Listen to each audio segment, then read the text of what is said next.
पाकिस्तान में गधों की तादाद में 1 लाख का इजाफा। इक़्तिसादी सर्वे रिपोर्ट के मुताबिक 58 लाख गधे हैं। मवेशियों की तादाद 5 करोड़ 34 लाख से बढ़कर 5 करोड़ 55 लाख हो गई। भैंसों की तादाद 13 लाख, भेड़ों की तादाद 4 लाख बढ़ी है। ऊंट, खच्चर और घोड़े ना बढ़ सके।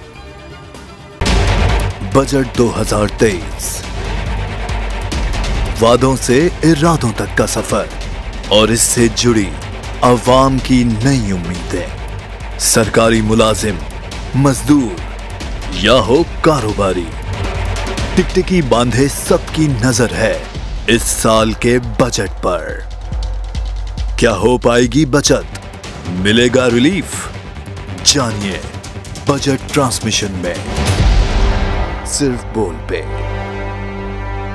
अदलो इंसाफ की बात सब करते हैं, पर हकीकत में सच के साथ निडर होके खड़े रहने की जुर्रत नजर नहीं आती।